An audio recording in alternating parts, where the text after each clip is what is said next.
Clémentine en Allemagne, la maison de gâteau. Transportée par la bulle bleue dans la Venise du XVIe siècle, Clémentine a fait de bien curieuses rencontres. Pinocchio l'étourdi, le savant Léonard de Vinci, mais aussi l'ignoble comte Cafardo, digne représentant de son maître Malmotte. Aujourd'hui, de nouvelles aventures peuvent commencer. Dans sa jolie maison de Villacoublay, Clémentine, dont les jambes sont encore bien malades, espère qu'Éméra ne l'a pas oubliée.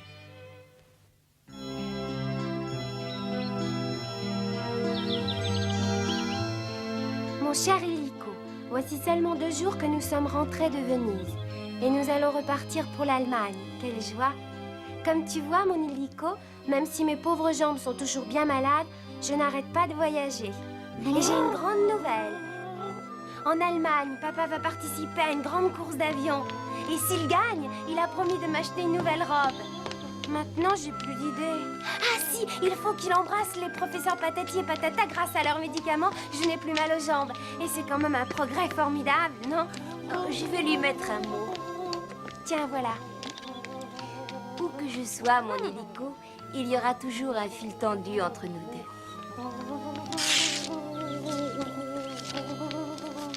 Voilà l'enveloppe. C'est moi qui colle le timbre.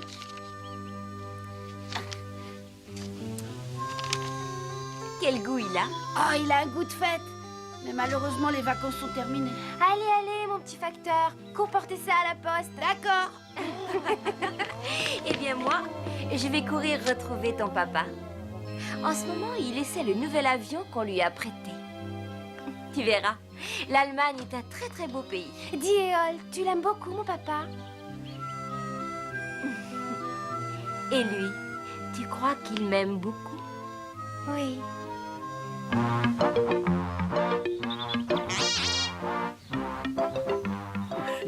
Oh non, vraiment. Non, mais... Oh. Oh, Gontran, non. Mais je te dis que c'est un jeu d'enfant. Ça fait 12 ans que je m'entraîne. Hop. Mon beau Zorro, mon héros, tout feu, tout flamme. Oh, nous devons nous aimer sans filet, Starlet.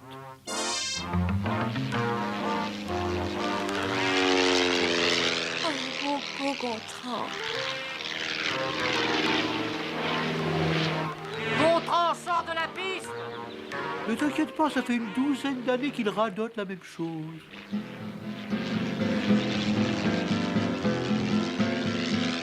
Olé!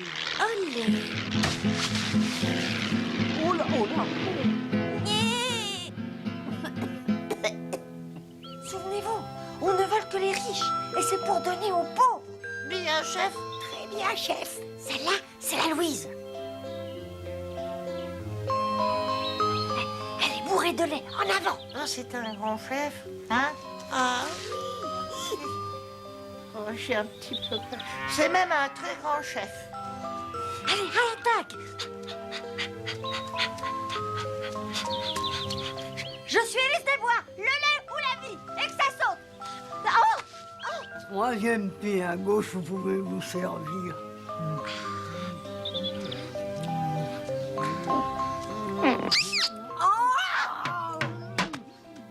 Attention, elle s'échappe. Bénure! Bénure! Tu as un problème, ma petite Louise? Oh, il m'a mordu! Mordu ou ça? Au téton, Bénure, au téton! Au téton, il a osé. Il va voir.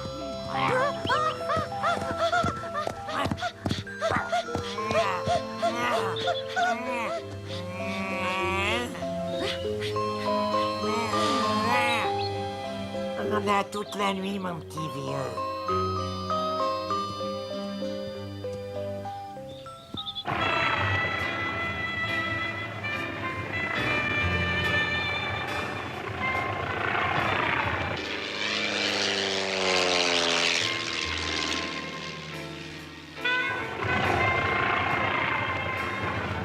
Si tu préfères le plancher des vaches, tu peux toujours venir nous cirer les sabots.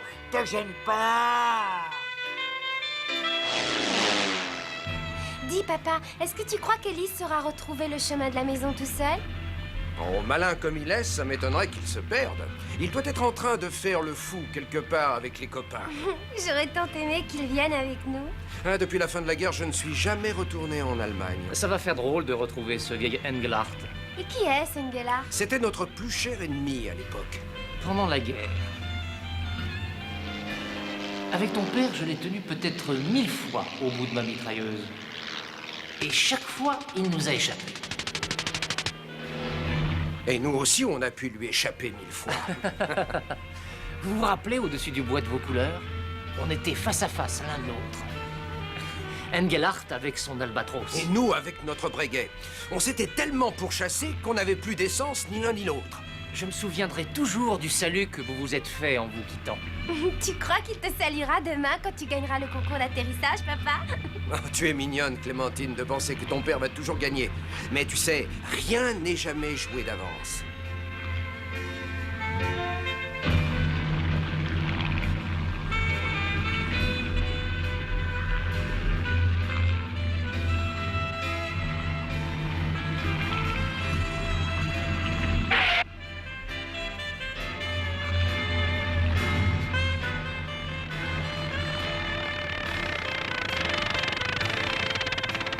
Bonjour.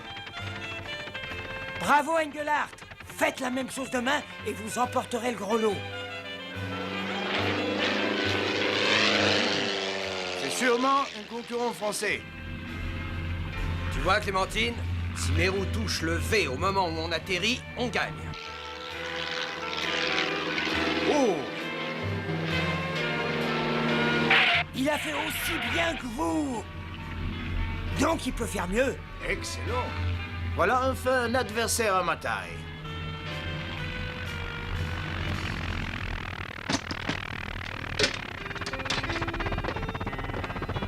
Alex Dumas. Engelhardt. Ah, quel choix. Et je vous présente Éole, ma nouvelle copilote. Mes hommages, Fraulein Eol. Et ma fille Clémentine. Eh bien, bonjour Clémentine. Vous savez que votre père était un adversaire redoutable. Mais vous êtes des amis maintenant, non? Mais bien entendu, d'ailleurs, vous allez me faire l'honneur de venir vous installer chez moi.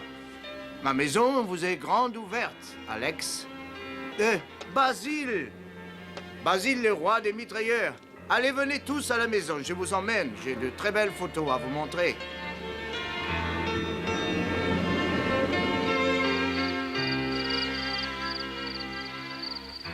Et voilà, chose promise, les photos. Cette photo ne te rappelle rien, Basile? Oh, mais c'est nous là, Alex. C'est bien notre avion, n'est-ce pas? Eh oui, et là, c'est le mien. Ce jour-là, j'ai eu plutôt chaud. De toute manière, je ne pouvais pas vous garder plus de 3 secondes dans mon collimateur. Tu n'as pas encore sommeil, Clémentine? Pour l'instant, je crois qu'elle se régale. Liselotte est la plus merveilleuse des épouses. Il te plaît, ce gâteau? Elle a une très grande qualité. Elle sait si bien raconter des histoires aux enfants. C'est vrai? Est-ce que tu connais l'histoire de Hansel et Gretel? Oh non, mais vous pouvez me la raconter? Allez, viens, je te la dirai quand tu seras au lit. Oh, qu'elle est légère, qu'elle est mignonne. Bonne nuit tout le monde! Bonne nuit, Clémentine. Et alors, Hansel dit à Gretel, ça fait 2 jours que nous marchons dans la forêt. On ne pourra jamais retrouver notre chemin. Moi, je ne sais plus où nous sommes. Abandonnés par leurs pauvres parents, les enfants étaient bel et bien perdus dans l'immense forêt noire et ils étaient morts de faim et de fatigue. Soudain, dans une clairière, ils découvrirent une jolie petite maisonnette. Elle était construite en pain d'épices, le toit était en gâteau et les fenêtres en sucre blanc. Hansel grimpa aussitôt sur le toit et commença à en manger un morceau. Gretel picora un bout de vitre. C'est alors qu'une faible voix sortit de la maison. « Picotis, picotac, qui picore mon petit toit !» Les enfants répondirent « C'est le vent, le céleste enfant !» Les enfants, sans se troubler, continuaient leur bon repas. Quand la porte s'ouvrit, une très vieille femme apparut. Elle s'appuyait sur une canne.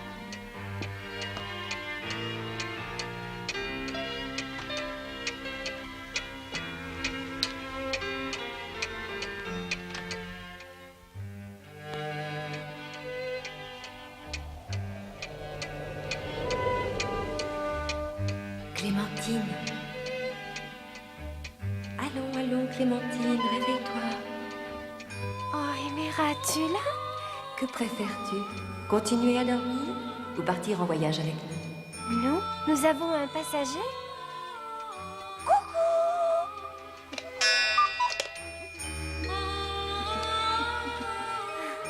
Élise, mais qu'est-ce que tu fais là? Je l'ai cueilli dans un pommier où il ne me paraissait pas à son aise du tout. Il avait fini de compter les pommes et il pleurait si fort que j'ai fini par en avoir pitié. On ne pleurait pas. Je faisais semblant pour attendrir le gros taureau. Élise, mais tu parles? Bien sûr, qu'est-ce que tu crois? C'est Emera qui m'a appris. Ça n'a duré que 2 secondes. C'est un excellent élève. J'ai pensé que ça te ferait plaisir d'avoir un petit compagnon. On pourra toujours se parler, Élise et moi? Seulement quand je vous ferai voyager dans le temps. Ce sera votre secret. Et personne dans votre entourage ne devra le savoir. Et d'ailleurs, Élise perdra la parole dès que vous reviendrez de vos aventures. Et où partons-nous aujourd'hui? Nous allons partir pour la forêt d'Hansel et Gretel. Et il faut que nous nous dépêchions. Bon, je prends mes pantoufles. Non, il faut que tu t'équipes pour la forêt.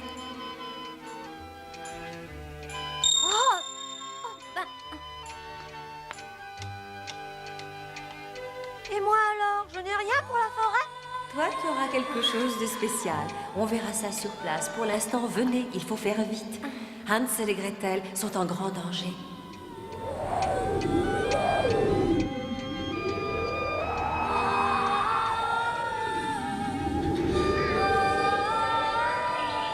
Voilà, c'est ici que je dois vous laisser. Mes pouvoirs s'arrêtent au seuil de cette forêt.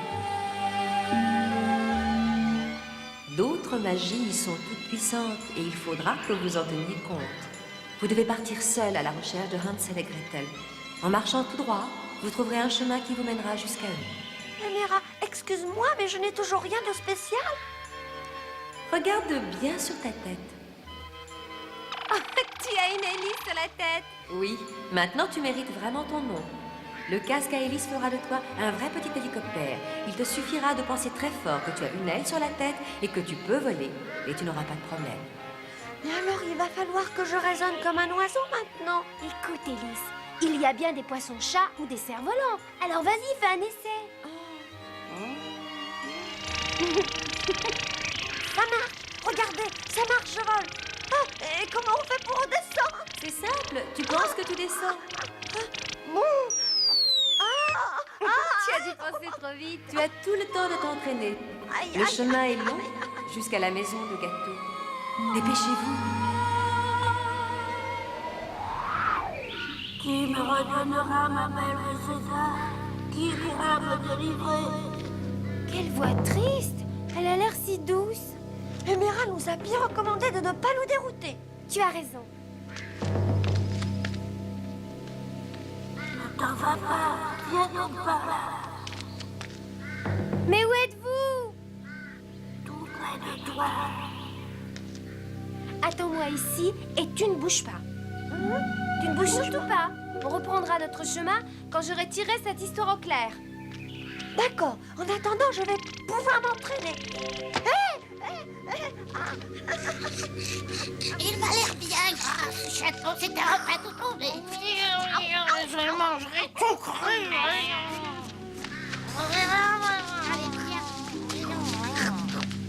Ah, c'est par là. Mais oui, c'est par là. Viens. Viens. Approche-toi encore un peu. N'aie pas Où êtes-vous? ici. Oh, elle est tombée. J'espère que tu t'es pas fait mal, ma chérie. Mais qu'est-ce que tu viens faire de cette région perdue, de cette forêt? Mais je ne suis pas perdue. J'ai suivi votre voix. C'était bien vous, n'est-ce pas, qui parliez d'une belle Reseda? Mais oui, ma chérie, c'était bien moi. Si vous parlez, c'est que vous êtes un génie de la forêt, non? Vous pourriez m'aider à trouver Hansel et Gretel? Bien sûr, ma chérie. Mais à cela, je mets une condition. Je suis aveugle. Et pour guérir mes yeux malades et retrouver Reseda, ma fiancée, il me faut absolument un miroir enchanté qu'une vieille sorcière m'a volé il y a bien des années.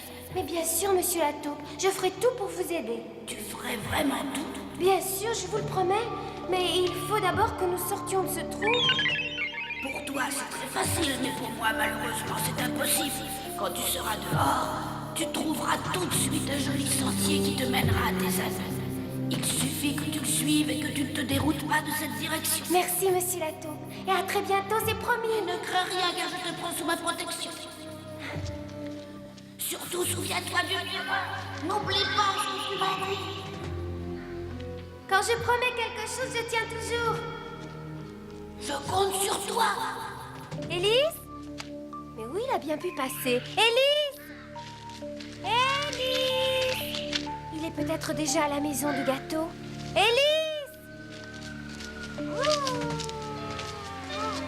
Qui est là?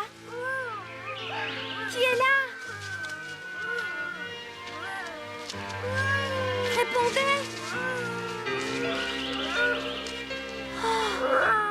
Vous aussi, vous êtes un génie de la forêt. Dites-moi, vous ne me mangerez pas si je viens vous délivrer, c'est d'accord, hein? N'aie pas peur, Clémentine. Mais sauve-moi vite, je suis en train de mourir. Oh, voilà. Voilà. Vous êtes un ami de la petite taupe blanche? Merci, Clémentine.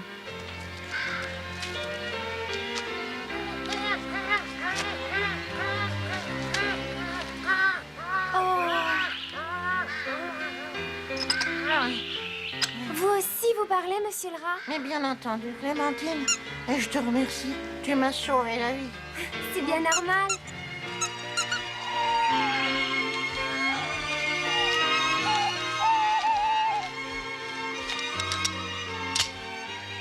Oh, je suppose que vous aussi, vous allez vous enfuir en me remerciant poliment. Oui.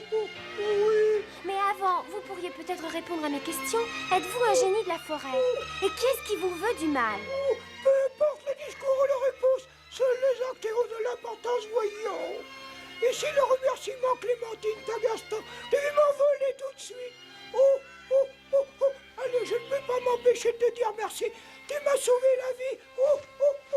Bon, il serait peut-être temps maintenant que je trouve Hansel et Gretel.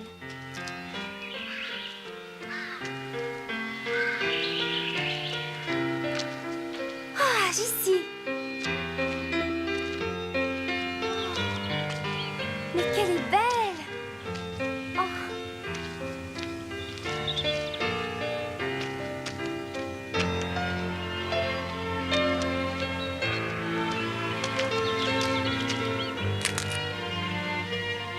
C'est bon? Mais c'est de la pâte d'amande, comme dans le conte que m'a raconté Liselotte. Mais qu'est-ce que tu attends, vilaine oie? Ouvre-moi ce four tout de suite. Ça doit être eux, Hansel et Gretel. Et vois s'il est assez chaud pour y enfourner ton frère. Non, arrêtez! Bien fait.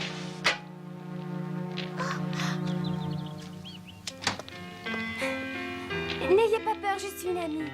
On m'a raconté votre histoire. Mais j'ignorais que la vieille femme était une sorcière. Tu as du courage, Gretel, j'ai eu drôlement peur. Oh, tu sais, j'avais bien deviné. Elle m'aurait fait cuire, moi aussi, c'est sûr. Mais comment tu peux être sûre qu'elle voulait vous faire cuire? C'est si bon que ça à manger, les enfants? Moi, je croyais que ça n'arrivait que dans les livres. Dites, vous pourriez peut-être me sortir de ma cage? J'en ai assez de faire l'oiseau. Oh, Hansel, j'ai eu tellement peur, je t'avais presque oublié. C'est vrai qu'il a failli rôtir comme un poulet. Tu m'aimes, Clémentine? Bien sûr.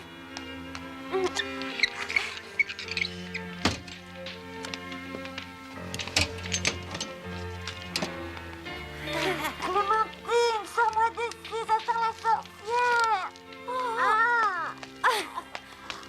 Mais qu'est-ce qui t'est arrivé, Alice? Je t'ai cherché partout.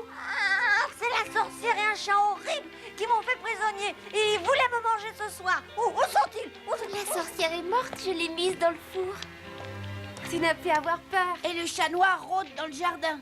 Celui-là, si je le retrouve, je lui ferai sentir le vent de mon hélice au derrière. Je ne vous ai pas présenté Élise. C'est un chat parlant. Je suis surtout le premier chat volant de toute l'histoire des chats. Remarquez, pour l'instant, c'est plutôt chasse aux trelles. Tu nous fais une démonstration dans le jardin, Élise? Ah, c'est une bonne idée. Mais moi, je meurs de faim. J'ai goûté les volets, c'est un régal.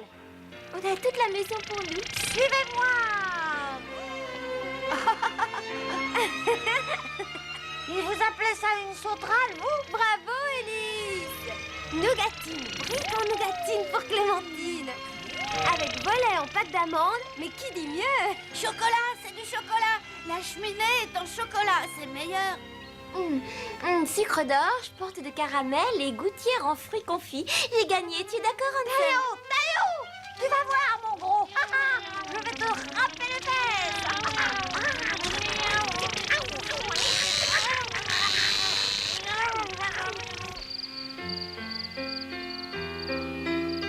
Mais alors, Clémentine, si tu lui as promis de lui rapporter le miroir enchanté, Il va bien falloir le trouver.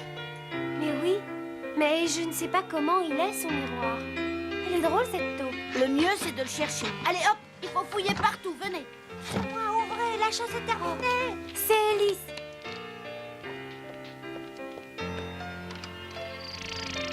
Alors, comment a fini cette poursuite? Et ben voilà, je poursuivais le chat noir quand tout à coup, dans le chemin, a surgi un loup gigantesque. Il a attrapé le chat et il l'a avalé d'une seule bouchée. Ensuite, il a été très poli avec moi. Il m'a même dit de te souhaiter le bonjour. Dis-moi, tu le connais, Clémentine? Ah oui, on s'est rencontrés cet après-midi. C'est lui dont il nous a parlé? Mais oui. Allez, Elise, tu nous aides à trouver le miroir enchanté. Je parie que c'est moi qui le trouve.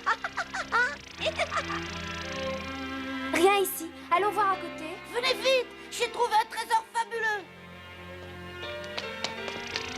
Allez, ouvrons-le. Oh, Oui, c'est un trésor fabuleux. Tu es trop contente, Hansel. Papa et maman vont être riches.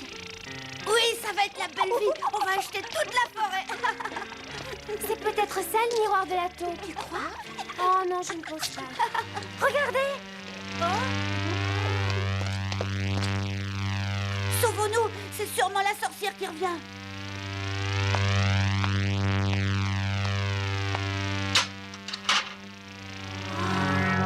Il est là. Oh, qu'il est beau. Oh, Oh, mais il est drôlement curieux. Je ne le vois pas dedans. Moi non plus. c'est un miroir ensorcelé. Tu crois que c'est dangereux? Oh, sûrement, on va le couvrir avec le chaudron et nous allons aller nous coucher.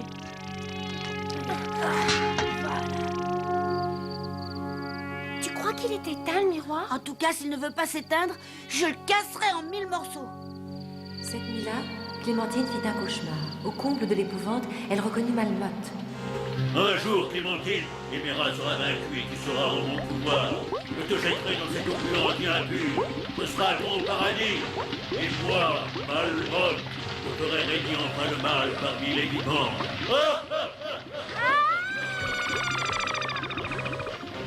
Prends garde, Clémentine, car Malmotte, pour s'emparer de toi, te tendra des pièges sournois, et je ne serai pas toujours là pour te sortir de ses griffes.